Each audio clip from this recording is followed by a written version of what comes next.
Hello everyone and welcome back to the channel. In today's video we're going to be explaining Air Force pay. Not only what is earned, but also the amount that gets taken out before it hits your bank account. But before we get into all that, let's cover those basics. My name is Michael Inman and I'm an airman in the United States Air Force. I upload new videos on this channel on Mondays. So if you like Air Force and or military content, definitely hit the subscribe button and make sure you turn the notification bell to on so you know when I upload a brand new video. Let's get into it.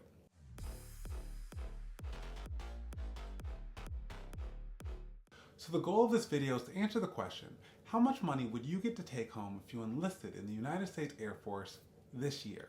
Now, since we're going to be dealing with a lot of numbers in a short amount of time, I definitely encourage you to pause or rewind as much as you would like. Also, if you know anyone else that would be interested in this type of content, specifically how much money they'd make if they joined the Air Force, definitely share this video with them. Firstly, your base pay in the military is determined by your rank. Now, every rank in the military has a grade, which is a sort of administrative label that is affiliated with that rank. So, in this video, since we're talking about enlisting in the United States Air Force this year, we're going to be talking about the first three ranks or first three grades in the Air Force. The first one is Airman Basic and is E1. The second rank is Airman and the grade is E2. And the third rank, I'm sure you know what the grade is going to be, is Airman First Class with a grade of E3. Now when you refer to pay charts, the pay charts will be categorized by your grade, not rank. But the rank or grade is what determines your base pay. In 2022, after serving for the first 4 months, the base pay for an E1 or Airman Basic is $1,785. The pay rate for an E2 or Airman is $2,000. And the pay rate for an E3 or Airman First Class is $2,103. Now that we've discussed your base pay, let's move on to one of the two other main components of the money you get when you are in the Air Force. The first one is BAS, and that stands for Basic Allowance for Sustenance, aka money for food. Now, the BAS amount for all enlisted members is $406.98. However, if you live on base, which many of you will do after graduating from tech school and going to your first permanent duty station, because you live on base, you are of course going to have access to the dining facilities or the DFACs. And because you have access to the DFACs, you are not actually going to be provided BAS because, well, you're not paying for that food in that way. So you don't need BAS. Sorry. Moving forward, let's talk about the third component, which makes up your main sources of income from the military. We've already talked about your base pay. We've discussed BAS or Basic Allowance for Sustenance. And now we're going to talk about BAH, which is Basic Allowance for Housing. Now, there's a couple factors to discuss with BAH. And the first is that it depends on where you live. So for the example we're going to be using in this video, we are going to act as though when you enlisted, your permanent duty station or your assignment was Buckley Air Force Base in Colorado. And so if we are going to use that as a constant in our discussion moving forward, that you are assigned to Buckley Air Force Base in Colorado, that means the BAH amount is going to be tailored to whatever the government has determined the cost of living around that particular base assignment. Meaning, if you are assigned to a base in a very rural area, you most likely will have a lower BAH amount that is, affiliated with that location. However, since Buckley Air Force Base is very close to Denver, or at least close enough to bump up the cost of living, the BAH for Buckley Air Force Base in that particular area is higher than other BAHs you will find depending on where you may be assigned in the future. But in this example, you have been assigned to Buckley Air Force Base in Colorado. So the BAH amount for all enlisted members who are E1 to E4, which that translates to Airman Basic to Senior Airman, the amount is $1,596. But again, if you remember the caveat from BAS, there's a similar one for BAH.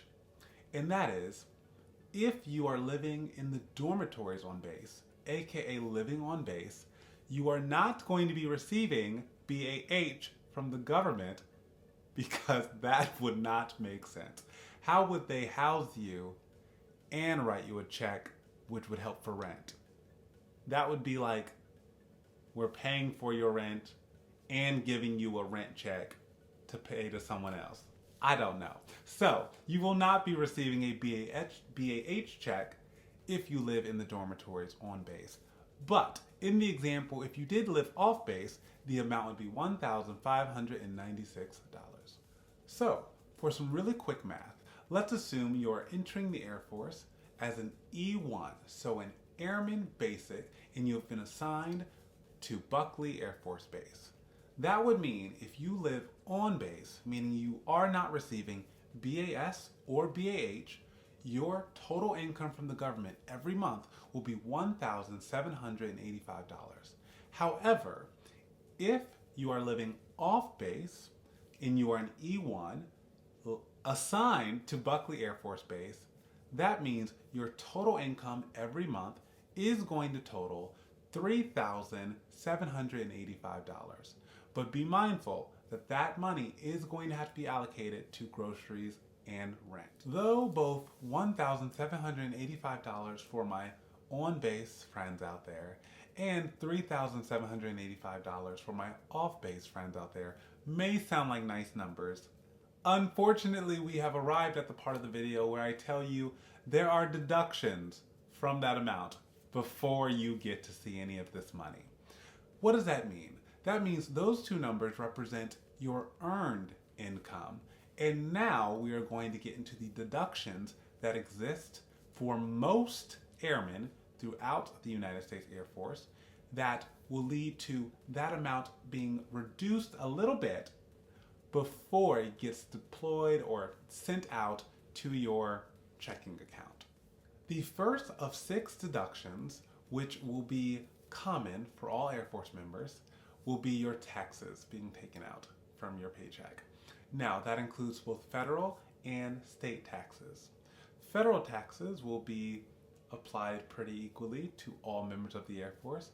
However, your state taxes will be determined, meaning the tax rate will be determined by the state in which your home of record is in. And your home of record is the address you provided, your address that you said you lived there, the one you provided to your recruiter before they sent you to MEPS. So whatever that address is, and whatever state that address is in, that is the state and the state's tax rate that will apply to you for your state taxes. For example, if your home of record is in Texas, I don't think you're paying state taxes. Anywho, the next category of deduction includes Social Security. And so that is being taken out of your paycheck to support the Social Security program. Similarly, the third category of deduction is Medicare, and that means a small amount is taken out of your paycheck to support Medicare. The fourth portion taken out of your paycheck is for life insurance, and that is because you have life insurance through your serving in the military. But a small amount gets taken out of your paycheck every month to support that enterprise. Next, we have the Air Force Retirement Homes. That is a non-profit organization which provides retirement home services and, of course, facilities to veterans. So when you become of a certain age, you may become eligible to enter said retirement home facilities if that is something you and or your family is interested in. And you would have done your part while serving in the military to support this Air Force Retirement Homes organization because it was actually taken out of your paycheck every month regardless. So, isn't that nice? So yes, a little bit is taken out from all of our paychecks to support this nonprofit organization, which we of course can lean on if we need to later on in our life. And the last deduction is for the Thrift Savings Plan, or TSP. TSP is the military's long-term retirement savings and investment plan. Pretty much, it allows military members to put money aside throughout their career so that when they retire, they have a cute little nest egg to utilize throughout their retirement, so the lights stay on. I'm going to be looking down for this portion of the video just to make sure I get the details right for this specific deduction, because some details are worth sharing even when discussing it briefly. So, yes, TSP is a long-term retirement savings and investment plan which deducts from your paycheck automatically and can be matched by the Air Force up to 5% of your basic pay. So if you, it's the automatic setting, but if you're like, hey, I'd like 5% of my pay to go toward TSP every month, the Air Force is like, well, as long as if you exceed 5%, we're not going to really match that. So that's just you being ambitious, which many would say you should go over 5%, by the way. But 5% or under, we're going to match however much you send to your retirement. So if you do 4% or 5% of your paycheck every month going toward your retirement, the Air Force is like, I will literally take whatever that number is. Let's say that number equates to, I don't know, let's make up a number, $200 going toward your retirement every month. The Air Force is like, I will throw in another $200. So that's $400 going toward your retirement. Isn't that nice? So that is the first thing worth mentioning about TSP, is that it is deducted from your paycheck automatically, and up to 5% of your paycheck going toward this retirement plan, the Air Force will match it, which means free money. Next, TSP provides some customization options, including putting your money, this money going toward your retirement plan, putting your money towards individual funds or something called life cycle funds. Now, individual funds are usually categoric, and examples include, let's say, something called the F fund, which is made up of government and corporate asset-backed bonds. And for example, the S fund, which I don't know if you noticed, but the F fund, I always think of like federal government bonds. Easy. Now the S fund, for another example, is made up of stocks of small to medium-sized U.S. companies. So S for small. You are investing your money in exchange for stocks in small to medium-sized U.S. companies. Allocations between the different funds, which you are actually able to control, meaning let's say you want to do 50% to S fund and 50% to the F fund. That's all up to you. But anywho, you are able to allocate your funds going toward retirement to these different types of funds which are managed by TSP itself. So not only is TSP something you're investing in as your own retirement plan, but also it is managed by what we're going to call as TSP, just to be confusing. So TSP, the organization, is managing TSP. I'm not sure if that's right. It's probably not. Actually, it turns out that TSP, the fund for military members, is managed by two firms. One is BlackRock, a very, very, very large firm. Feel free to Google it. And the other one is State Street Global Advisors, another large firm. So those are who manage TSP. So anywho, if you are interested in the individual funds route, meaning you like to pick which funds and how much of your money is in each of these funds depending upon how risky they are, you can of course play that game, and I encourage you to have a ball. The other option is called life cycle funds, which I already mentioned.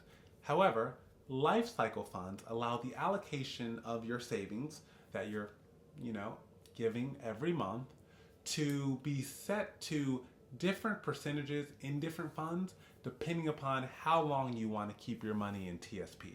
So you're pretty much able to choose a year that is a multiple of 5 and say, hey, put it in the 2040 plan, the 2040 life cycle plan, put my money in that because, to be honest, I'm trying to retire in 2040. So, by then, I hope it was managed appropriately because the name of the fund literally said, we will manage your money and investments in advance of you supposedly retiring in 2040. That is what the life cycle fund is, meaning they are going to probably start with a good amount, a healthy amount of risk, and then as you get closer to 2040 the year, they're going to start putting the brakes on the risk because I don't think someone 3 to 5 years out from retirement wants like the money being just risked, in an irresponsible way. Like, just roll the dice, see how it goes. That's not a thing. So, life cycle funds just provides a way to kind of automate the strategic choice of how much risk you want and where are you sending your retirement money to. That's something to consider. There will be a link in the description below if you are interested in learning more about this TSP situation, aka the military's retirement fund.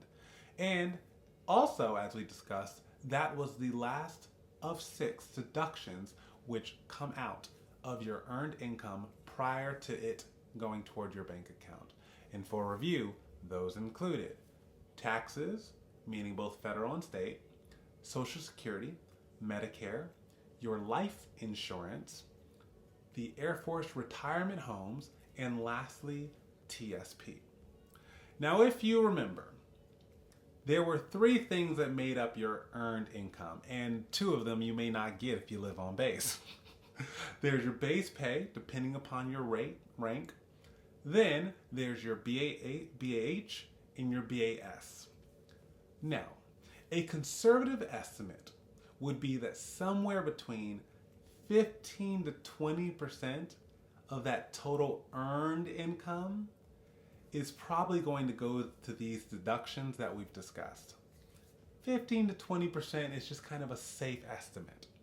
So that means that around $265 to about $355 are going to go toward these deductions if you live on base. However, if you live off base and you are receiving BAS and BAH, that means about $565 to about $755 are going to be going toward these deductions. Meaning you literally have to subtract about that much away from your total earned income to get to know how much you actually are going to see hitting your bank account every month. But don't worry, I've actually already done the math for you. So here we go. Drum roll, please. So guys, this means the minimum approximate take-home pay one could expect after already serving 4 months. The numbers change if you haven't even served 4 months in the military. Thus, we're going to just assume that you've made it past the 4-month mark, everyone. It's a low bar. It's a low bar. So, assuming you've made it 4 months in and you are an E1. Now, in the beginning of the video, we discussed larger numbers if you're coming in as an E2 or E3. But for this video finale, we're going to assume everything is at the minimum, just so you know that the number you're going to be receiving when you join this year will be this or higher. Isn't that nice? So anywho, from the start. This means the minimum approximate take-home pay one could expect after 4 months of service as an E1 in the United States Air Force and who is based at Buckley Air Force Base in Colorado would be between $1,430 and $1,520 for those on base. And for those of you who live off base, it's going to be between $3,030 and $3,220. Both of those numbers are, of course, going to be divided into 2 payments a month, meaning just divided by 2, and that's what you're going to be paid on the 1st and the 15th. Always. It's very consistent and very reliable. But I'm aware even ranges of numbers are sometimes not what you want to hear because it just complicates things. So, in conclusion, for all of you who really want what is the final number, I would say that, again, if all the other things remain true in this example, let's say you really were going to Buckley Air Force Base, you really were an E1 who made it 4 months, and you were living on base, you could reasonably expect to always receive $14.75 every month. And just divide that by 2, and that's what you're getting paid every month. That is the middle of the 2 numbers in the range. So that is your right down the middle. So you would be getting $14.75 per month. Now for people off base, you'll be getting approximately $3,100 per month. Those are the clean numbers to consider when entering the military if you are going to Buckley Air Force Base. Now I've provided the links in the description below for you to play around with the BAH number, meaning if you want to play around with what bases are on your dream sheet and how much your BAH would actually be if you got them, that would allow you to mess around with this calculation and get it even more precise. Because of course these numbers are for if you are being sent to Colorado, specifically Buckley Air Force Base in Colorado.